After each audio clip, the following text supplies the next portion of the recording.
Behind me is actually a car from it was transported from which a gentleman had been working on it for multiple years, getting it basically a restored 1979, 1980 Mazda RX7. Also, the engine that came out of it, originally the game plan was me just to build the engine for him, get a fuel system, basically like a turnkey Bridgeport engine.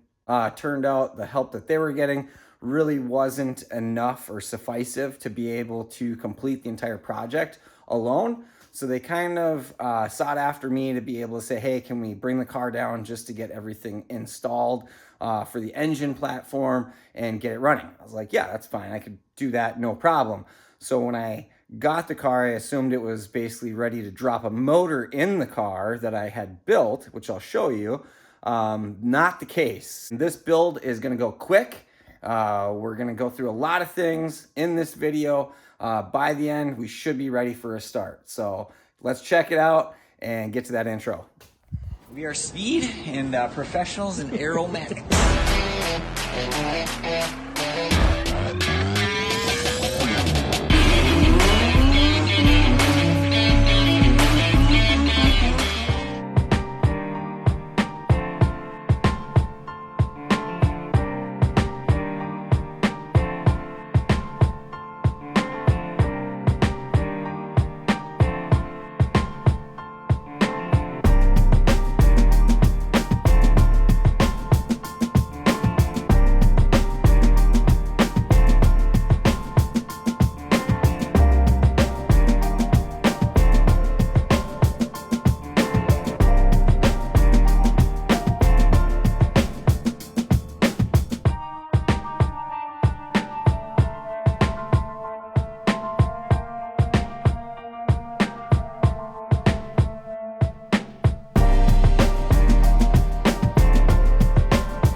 You know what, as we go further and further on this, and this is something that a lot of people could relate to in any mechanics field of taking on someone else's project, is when they label bolts or when you have to find the parts that you're looking for to continue to progress to the next step. So this is a great example. The transmission did not have a transmission mount on it. In that it's in this box of parts and mix matched. Generally you'd want to keep all your parts together or just put it in a bag and say transmission mount bolts or transmission mount hardware. I already know that this is a transmission mount, but just finding the hardware and then going through and cleaning up all the hardware, that's where the challenge lies. Thankfully, I know what all the bolts look like, which ones are for the transmission mount, the absorbers, things of that nature.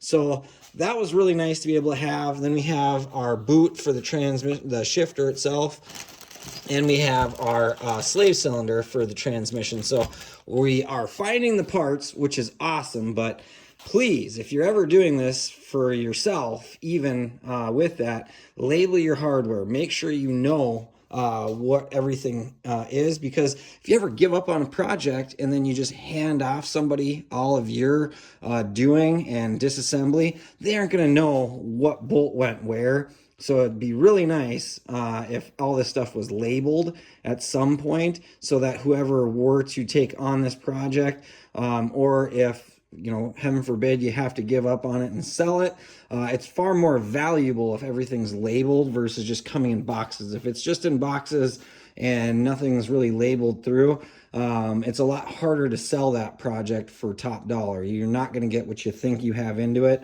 But just word of the wise on that, and I will continue to get this guy on there. We'll get the transmission mount all basically bolted up on there, and we'll get that thing installed. All right, so transmission is now in, so that's awesome. The hardware did work out, so all the hardware fits very nice. We also have the cable for the speed sensor, so we have that as well, so that guy will go in there. We'll wait to put that in just to make sure for any of the mounting, if we have to move anything or jerk anything around. We got that at least in the right place. Jumping up to the top, a couple things that we were missing was the clutch fork and the throw-up bearing, obviously you can see.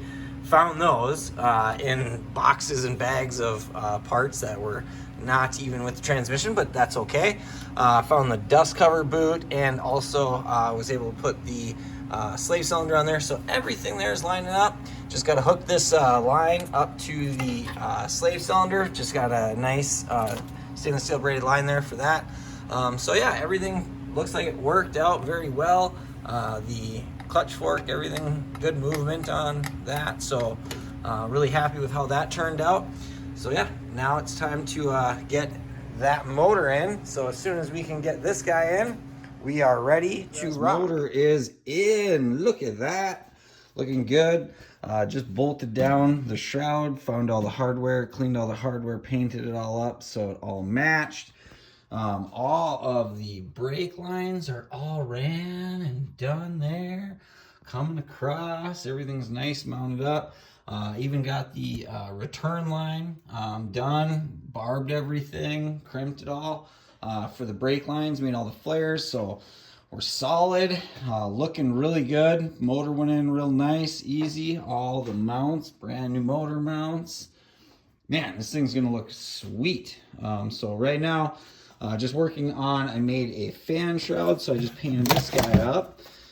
So we're basically just gonna mount this guy. I got a nice Spall fan, so I got the Spall fan all cut out, and I did nut certs on the back for the fan mount and the radiator. So we'll get this guy looking good and put this in.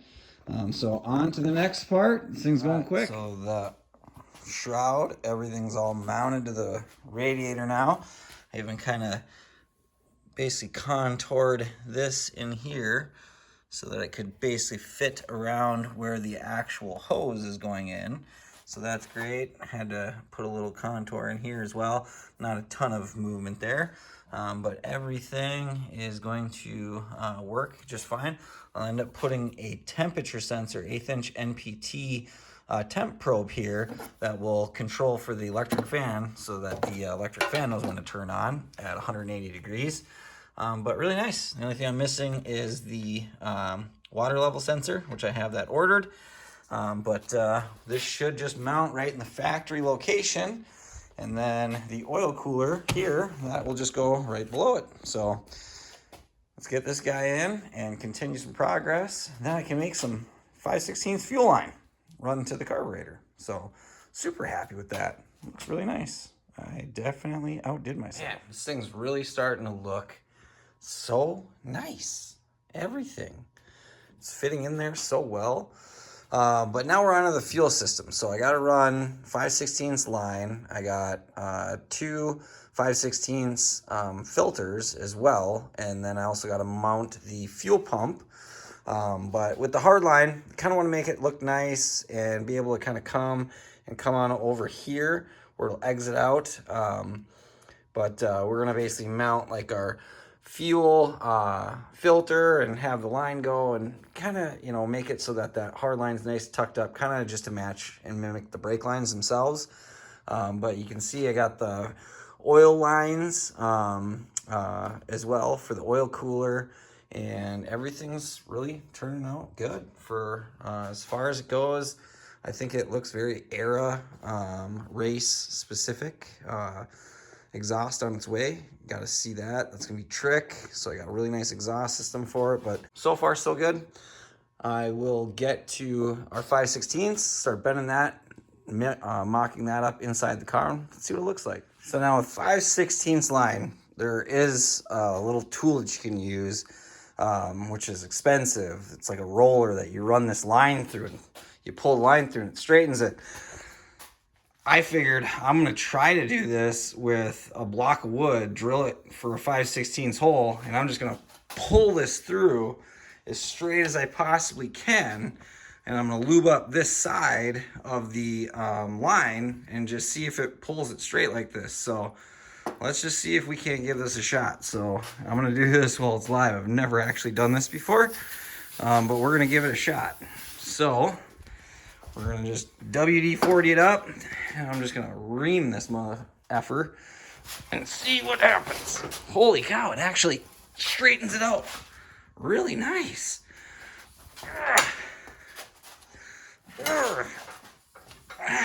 I'm actually gonna pull it through the other way one more time and tighten her down. Holy cow, that really worked.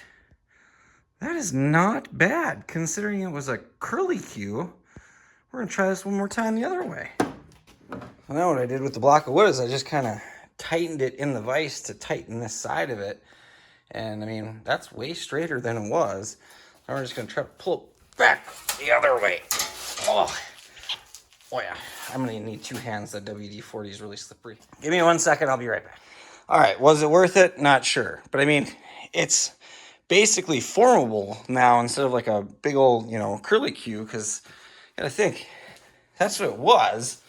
It was in a big curl like that, and just pulling it through that block, I at least straightened it out enough now that when I put it up into the car, I can flatten it. It'll be somewhat of a flat or straight shape when I mount it up. So I'm happy with that. I mean, that's not bad. So we'll get this into the car and start making some bends. Let's see what it turns out to look like. All right, so we got the line all made. So that turned out good. Kind of bends up and around. This is kind of where the bell housing area is, up and around. And then it goes down and then kind of comes across. And then it'll just have a little kick down. This will go right where the fuel pump is, right here with a little hard line or a little soft line, rubber line.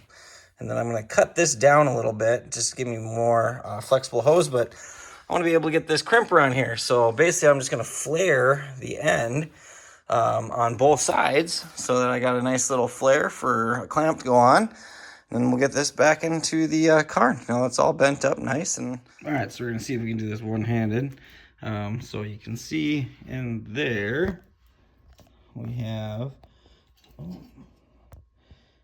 our 5/16 line. So what I'm going to do is I'm going to use this little flare tool right here. I'm just going to press it in there. We're going to try to flare it. So I'm going to tighten this guy down all the way until we get to the point of the 5/16. Once I'm there, okay, I can just lock this. And I just crimp this sucker in.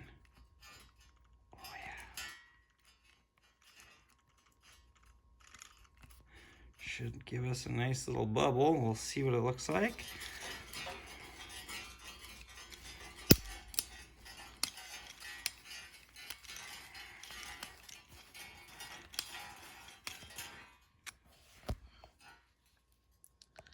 And oh yeah, got a nice little bubble in there.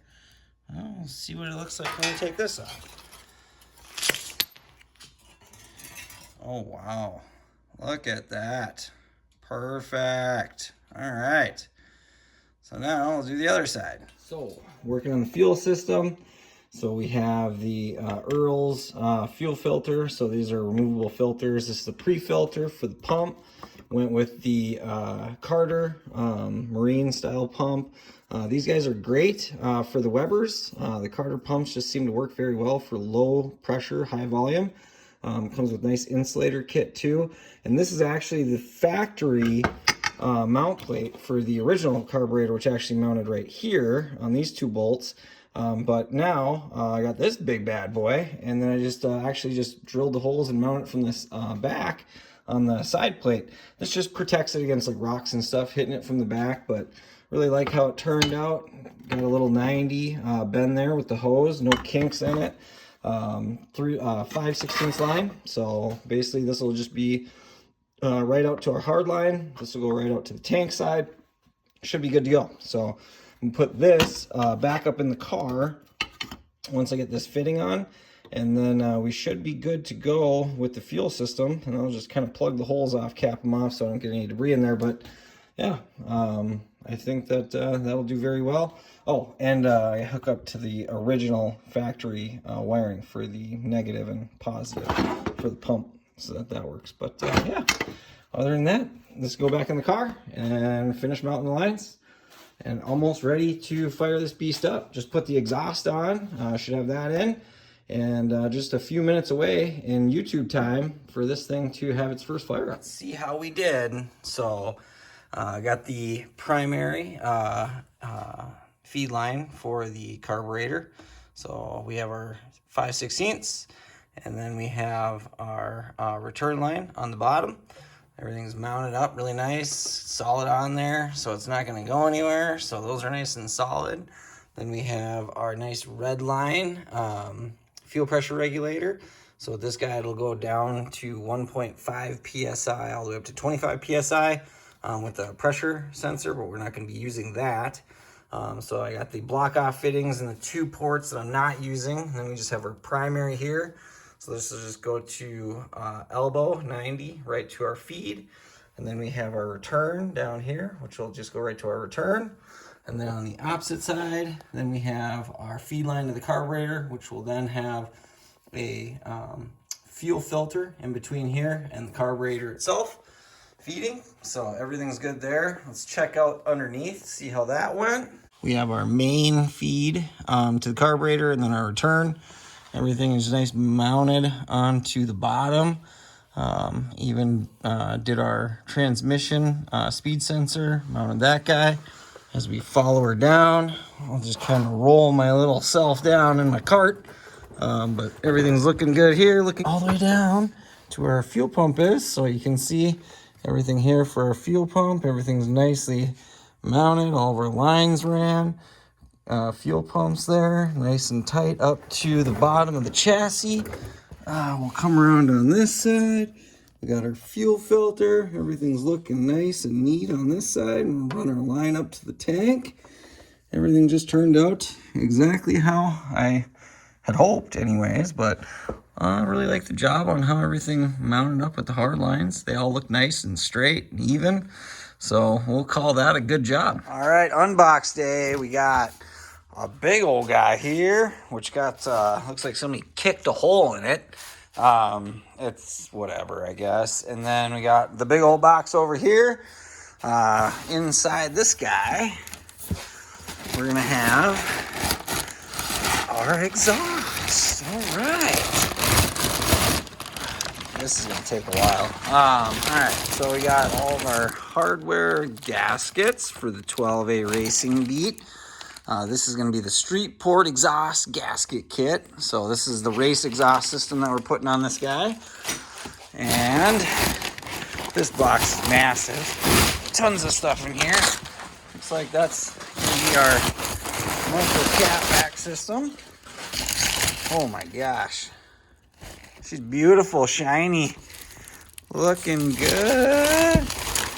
All right.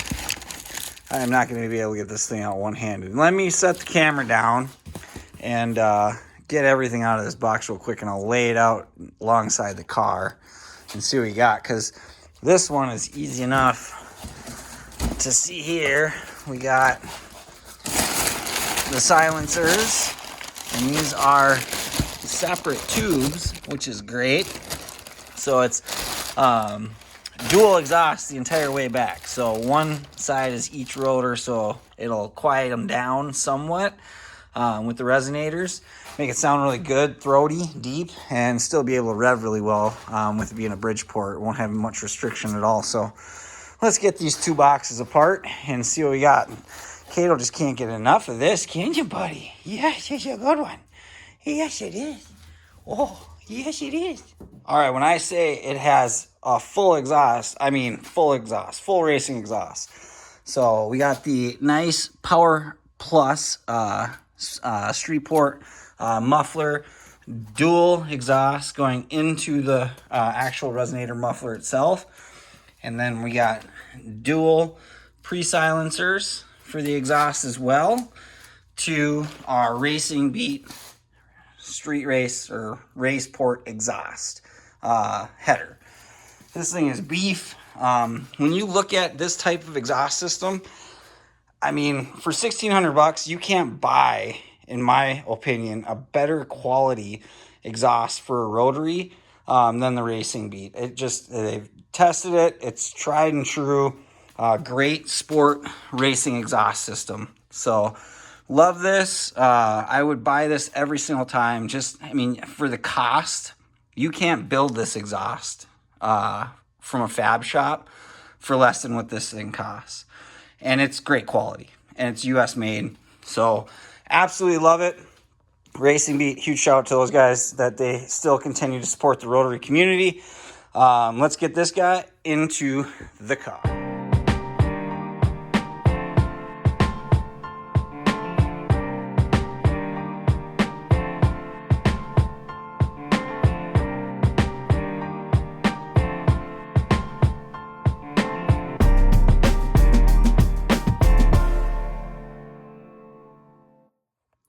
As you guys see, the exhaust turned out awesome. Absolutely love how these race exhaust systems look underneath the car. Tuck up really nice. Use factory mount locations, which is great. The only thing we do not have is any heat shielding, which this needs. So we're going to see if the owner of the car still has some of the heat shielding to be able to make sure that underneath the car doesn't get super hot. But just love how that turned out. Hopefully, if you guys have a chance to get one of these yourself, if you want a first gen, phenomenal exhaust system. So can't say enough about it. All the hardware, the exhaust gaskets, everything's included. So it makes it super easy to get this guy installed. So we're going to see how it sounds here in just a minute. Well, we have the end in sight. So this is a great completion of where I've gotten so far when it comes to the fuel system, the electrical, going through the oiling system. I mean, there was just a ton to do. Couldn't go through everything on camera, but let's just go through the cliff notes together. So let's get at it. The one thing that you'll notice here is all the ballast resistors that were all the way through here and up top, those are gone, as well as some of our other relays in the front that control the ballast resistors on startup. Since we went with the MSD and the electronic ignition, I had to redo that, and I was able to cut out a lot of the wiring that you see here. I just have the battery cables kind of pushed off to the side so I can get the right battery in here. But in the meantime, just to have everything opened up, basically we have our fan all wired up. So the E fan wired with our thermal switch, just a single wire thermal switch that goes through to our relay over in the side, basically where the old relays were that we aren't using anymore for the ignition on startup. So that's all nicely in there. Just have to hook it up to the battery and then to an ignition. And we basically just use the factory black, white, and then our leading and trailing. And then the leading also goes back to the tach inside of the car. So the tach should work. Went through, got an aftermarket level sensor as well. So a lot of this stuff I had to ship here. Get it the right sizes, things like that, so that it would work with the Mazda gauges inside of the car. So that's pretty cool. Other than that, redid the battery cables, tried to slim through as much as I could, relume everything. Got the fuel system all looking nice, tucked out up where we have the regulator, both of our hard lines, our feed and return going back. Have the alternator all wired up. Pretty sure that this is how it's got to be. Don't mind my Band-Aid. Pretty sure that this is how it's got to be for the wiring, but I wasn't positive. So I just basically terminated with terminals for right now. I can unplug and switch them depending on which one goes to the actual alternator, warning light inside the car, which one actually charges. Pretty sure that's how it's got to be, but before I put a plug on it, just want to make sure. Double checked everything through the carburetor, rejetted that. Have that all going perfect. You guys already saw the exhaust. The big holdup that I have is I'm waiting to get some bungs welded onto the oil cooler for dash 10 to finish the lines for the oil lines on the car. Starter's in. I was able to crank the car over just to test for spark. We got spark, so we're good.